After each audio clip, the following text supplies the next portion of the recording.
let's talk about the nations of the earth rising together against Silicon Valley and social media as a concept, it seems.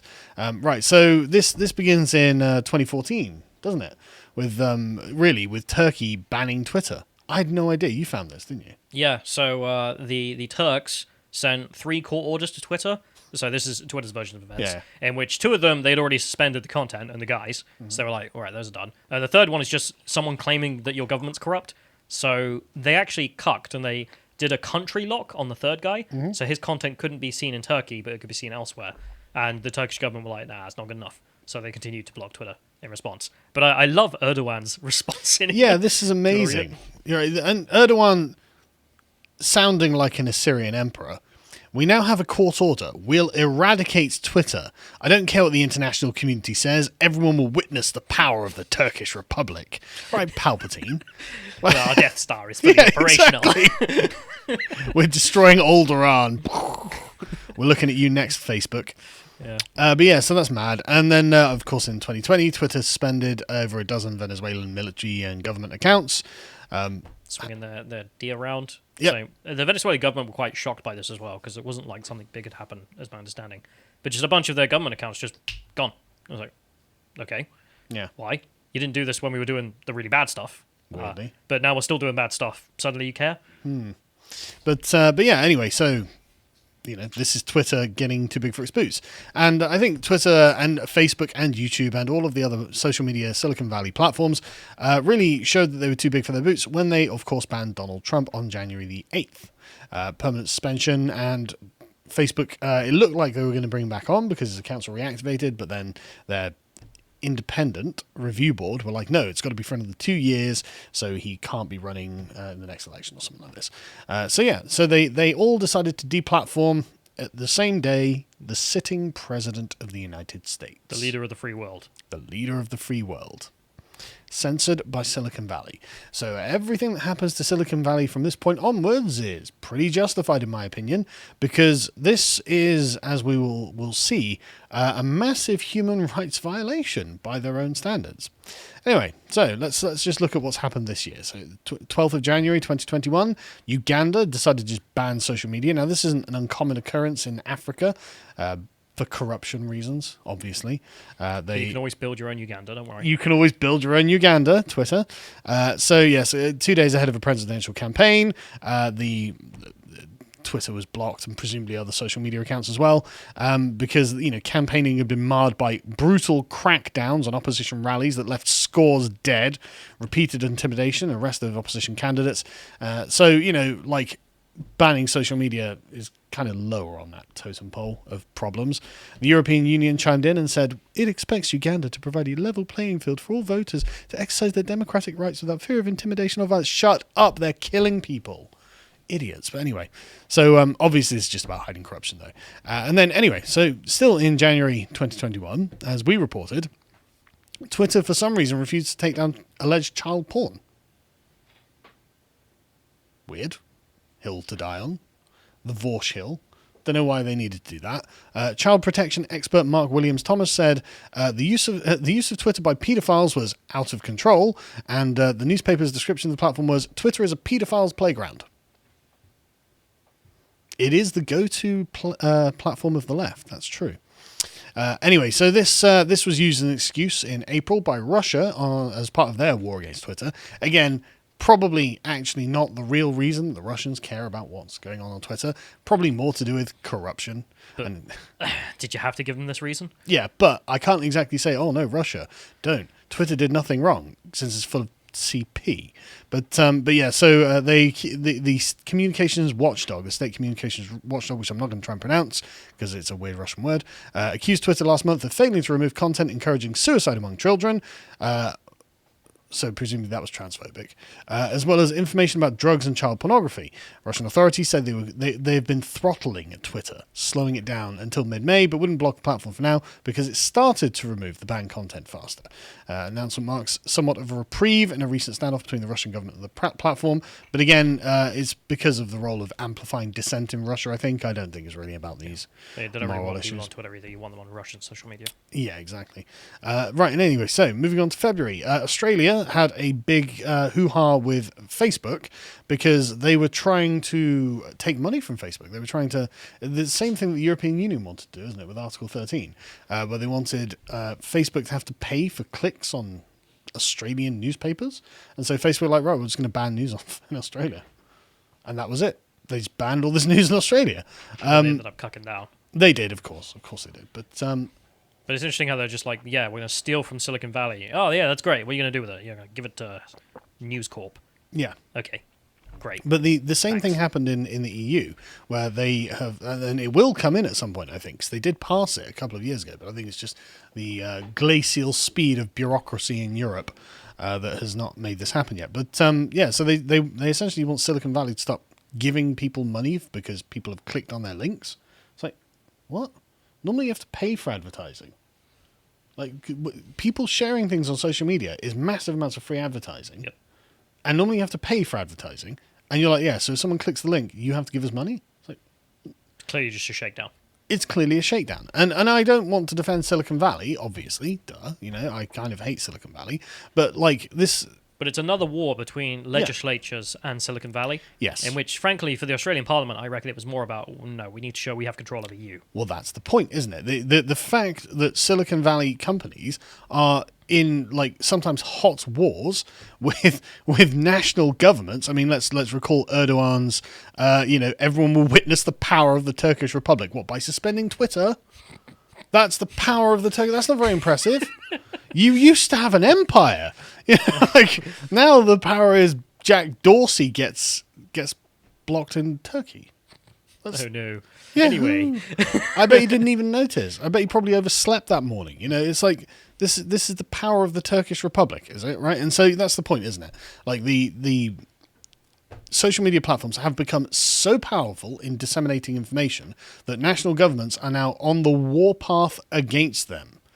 Maybe shame we don't have a president in the United States who might be, I don't know, cognizant of this problem and start putting forward solutions within the country before the rest of the world is banned from social media because social media has grown out of control, like an insane monster that doesn't care about anything else. And they don't have a leg to stand on either. Every single time they get banned from these places, they're always like, yeah, but we're the free speech party. Oh God, I hate it. We'll get to Twitter's responses to this because it's just disgusting. It's the most disgusting hypocrisy ever. But anyway, in April, Twitter decided they would censor criticism of Modi in India because of how his government organised and responded to the pandemic. They blocked more than 50 tweets about handle the pandemic. 50 whole tweets. It's all right.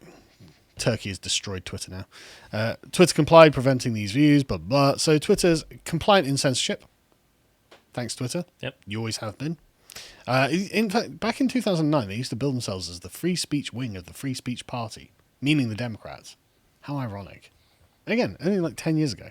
But anyway, so India is going to block Twitter. I don't know if this actually happened. I couldn't, because of the massive outage this morning, I couldn't find out this information. Because every website I went to go to find out the reporting on this was down.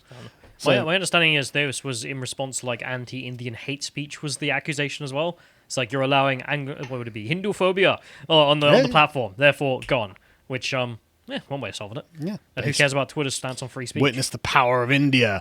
Superpower by 2020. But so there are a bunch of social media users in India, like sending out their final tweets. Basically, India set out a bunch of new guidelines, and only Facebook followed them. I don't know, like I said, I don't know whether these have been banned or not, so if you're in India, please let me know, because I couldn't find out because of the outage. This was, India striking back. Twitter's going to be gone. That's 1 billion people who don't use Twitter. Twitter's only got like 300 million regular users. So like the fact that Twitter is getting all these national governments up in arms just goes to show you the outsized influence Twitter is being given as a platform. But also just the censorship. I mean, they're not banning 4chan. Oh yeah, they're not interested in what they have to say. Like, because here's the thing. 4chan's probably based in Modi pilled. I don't know. But it's the point of like, if these organizations had not taken the mantra on themselves of being the arbiters of truth, if they had not been the people who came in and said, we're going to determine which politician's telling the truth and who's lying and all the rest of it, and just let them play ball, if it was just a platform instead of a publisher, none of these governments would really give a toss. Yeah, absolutely. Absolutely. None of this would be happening. The best example will probably be in the next one. Yeah, well, yeah, exactly, and this is the example that inspired this segment, because this happened only about a week or so ago. No, sorry, the next one, John. Sorry, about a day ago. Sorry, a couple of days ago. So basically, the Nigerian government, the president Mohammed Bari, don't know how to pronounce that. He seemed to threaten violent retaliation against the southeastern secessionist group's alleged recent attacks on government facilities and personnel. Now, is that even wrong? What do you mean? Well, we've got a bunch of maniac secessionists who have been attacking government institutions, and he's like, we're going to get you. Did you see the full tweet? No. He was like, those of us who grew up in the Nigerian Civil War know what real violence is, and these people who are burning stuff down, we will teach them in the only language they understand. But either way, okay. I mean, like, that's an important tweet to see if you're a Nigerian. I would have thought so. If for no other reason. Perhaps if you're a secessionist, you might want to see that. You know? And they were like, delete that, that's gone. And he's like, Like, I know nothing about this guy, but again, it's them stepping in being like, we're going to be the arbiters of what's acceptable, ban the president of Nigeria. And he's like, right, ban from Nigeria. Well, that's exactly what happened. Yeah, Twitter claimed the message. Play that game. Build your own Nigeria. Twitter claimed the message violated its rules against abusive behavior, which is really ironic given like Arabic Twitter. But the move angered, of course, many in the Nigerian government, and so they were just like, yeah, get bent. And I saw some defenses of this. People were like, yeah, but all those people who got banned, Trump, Milo, blah, blah, blah, they broke terms of service. It's like, yeah, Twitter broke terms of service of Nigeria. Don't insult the president of Nigeria by deleting his tweets. Don't silence the president of Nigeria. That's the terms of service. Yep. And you broke them. Too bad. Oh, but these terms of service are unfair. Oh, really? Yeah, what about the Twitter? Well, in fact, it goes further than that, because Twitter has declared itself to be a human right, which is weird. In response to this? Yeah. But this is not the first time. So years ago, in fact, when because of me, actually, Jack Dorsey was on Joe Rogan's podcast, where he said that he thinks that social media is a human right, and this, of course, raises the point. Well, that means you're a human rights violator whenever you ban someone. You should be on trial in The Hague. You should be on trial in The Hague. You are unironically as bad as all of these sort of Bosnian and Serbian war criminals. That, in your opinion, Jack, that's you. With your opinion, if it's a human right, you can't remove someone. That means you violated the human rights of Donald Trump, all the conservatives, everyone you've banned, and that's probably hundreds of thousands of people. I mean, if this was happening in like Cambodia or something, we'd be calling this a genocide. All of these human rights being violated. You've held a digital genocide by your own standards, Jack. Didn't think you thought this through. But secondly, obviously, it's not a human right, dumbass. Like, God, what a stupid, I hate this. Human rights are constructed by the state. That's what you're saying. No, human rights are something that are inherent to you, as in the philosophy of human rights anyway that we have. If you can just construct rights, then they're not rights, are they? They're privileges. So you were wrong, and you're stupid. Just the chat's like Jacko Vladovic. Pictures of Jack in the dock with the poisonous. When he's on trial, finally, Donald Trump's giving his evidence, and Jack just. Long live Serbia. Long live Silicon Valley. You get what you deserve. But yeah, so this they said that they were a human right, obviously, and it's always embarrassing watching like the official Twitter, the Twitter support, whatever it is, tweet this out. I don't know if we can get a picture of it again. Look, there's the world's worst war criminal at the moment. Worst living war criminal. No, that's probably, he does look like a jihadi. So, he does look like he's committed a few war crimes. But I was going to say that's probably not true, actually. I think Twitter's not big enough for him to be the world's worst war criminal, social media war criminal. It would be Susan Wojcicki. Or it could be Facebook, Zuckerberg. No, YouTube's bigger. Yeah, YouTube's third of all internet traffic goes through YouTube. Yeah, but they're about the same size. No. But YouTube censors less frequently than Facebook. Fair point. So I mean, Voldemort still does have a YouTube account. No one can see it. But Facebook. So Zuckerberg might actually be the most brutal man on the internet. Did you see his videos of him throwing spears the other day? Yeah, it's practice. Yeah, based. So there we go. Genocidal war criminals on social media. But what Twitter's statement, I hate this, right? We are deeply concerned by the blocking of Twitter in Nigeria. Access to the free and open internet is an essential human right in a modern society, the company said in a statement. I mean, it's just like, okay, well, where's Donald Trump's account? Where's my account? You violated my human rights because I was insulting Nazis on your platform, who you still probably have on your platform. Richard Spencer's still there. Yeah, Richard Spencer's still there. I'm banned. Is he? And yet, you know what? Like, come on. If it's a human right, can I have my human rights back, please, Jack? Please. Come on. Yeah, Spencer's still there. I won't tweet anything mean at you. I mean, I would. If I got my Twitter back, I probably would use it to send one tweet that would get me suspended again. At Jack. Just for the fun of it. Honestly, get off Twitter. It's bad for your mental health. But yeah, so this is like something that's going on. I mean, France recently fined Google a piddling amount, really, 220 million euros, which is probably about $300 million, something like that. Or $270 million. Yeah, but I don't know. But like, you know, a few $100 million. But I mean, for Google, that's nothing. But this is because Google, of course, like all of these other tech giants, are just looking after their own interests and can't be trusted to operate reliably on their own. So they found that Google's ad management platform for large publishers, Google Ad Manager, was favoring the company's own online ad marketplace, Google AdX. What a shock. You know, I mean, they shouldn't be, obviously, because of antitrust laws. And Google said that it would make changes to its advertising business, which is interesting because that's Google admitting fault. Google like, yes, we are corrupt. We are also human rights violators by the standards of Silicon Valley. And it's probably right that you ban us from your country. Yes, like we will. China showing off, isn't it? It is, yeah. I mean, I'm genuinely surprised that Google doesn't have diplomats coming out like the Chinese and being like, "Yeah, we'll do it again." You know? You would know what genocide's like, wouldn't you, Germany? You know, like I'm surprised they don't come out and say things like this at this point because they are so phenomenally powerful. But they actually, and like $200 million or whatever, $300 million is nothing to Google. They do not care. But they at least accepted culpability. They accept that they did do something wrong and they have to change. And it's obviously not the first time the company have done this. They were fined 1.49 billion euros by the EU for blocking rival online search advertisers in 2019. They were fined 50 million euros in 2019 by the French data regulator for a breach of the EU's data protection rules. And the EU Competition Authority fined the company a record 4.34 billion euros in 2018 for using its popular Android mobile operating system to block rivals. That followed a 2.42 billion euro fine in 2017 for hindering rivals of shopping comparison websites. I mean, it's pretty gross. What are they spending these billions on? I gotta wonder in the EU. Well, that's a question, isn't it? Where does that eight odd billion euros go? I mean, champagne. I'm hearing rumours that it's being funneled to Erdogan's army that's going to be launching an attack against Silicon Valley. So based. Obviously, this is a joke. This is not Intel. But yeah, and then we come on to Amazon's wireless sharing because these places have absolutely no moral standards. But I couldn't prepare this part for the segment because the website was down. Oh no. But unfortunately, it's back up, so bad news, everyone.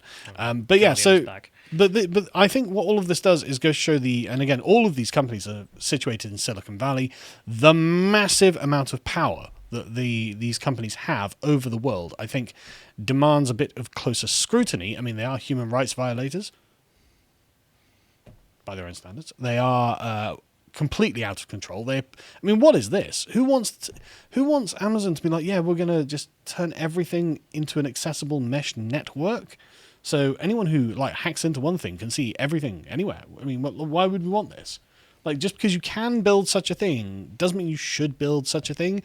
And thus ends the lecture of Ian Malcolm. I don't know. That Jurassic Park was a dangerous portent. I just love the debate here. Like, I imagine the guys in Silicon Valley being like, yeah, we're going to ban the president of Belarus. The Belarusian dictator's just like, okay, ban Twitter. Like, who did you think was going to win that fight? Like, how did you think that was going to go? Like, he would have gone, oh, fair enough, and just thrown the phone away. Like, how many countries do you think they have to get banned in before they start going, okay, maybe we're not the ones in charge of the world? Because that's the point. All of them, apparently. Well, that's the point, isn't it? Like, if a social media platform feels it has the authority to ban a world leader, an elected leader or dictator of a country, like that's an astounding amount of ego. We are above you. Yeah, we are above you. And it's like, yeah. Don't you forget it. We have access to the Switch, right? We have access to the Switch. We can flip it and it's off for you, for your president, for your dictator, for your king, whatever it is. And it's like, okay, but should you? You know, do you not understand that you are acting like some sort of emperor, some sort of kingmaker when you do this? And this has real implications that will genuinely have like international consequences. Like, because like, do you think that the president of Nigeria or whatever country is like, oh yeah, well it's just Silicon Valley? No, they're going to be looking at the country of America. They're not going to be like, you know, oh well, it's just you know, Jack Dorsey. He's not an independent sovereign, like a feudal lord or something. Like, that's how the Venezuelans responded to it. When they saw all their government accounts being deleted in real time, they issued a statement saying the imperialist United States is doing this to us. There we go. Exactly my point. You know, they're not going to sit there and assume that Silicon Valley is a separate entity to the United States. But again, it just speaks to a massive problem with the egos of the people who own and run Silicon Valley. If you enjoyed this segment from the podcast of the Lotus Eaters, you can watch the full broadcast live every weekday at 1 p.m. UK time on lotuseaters.com.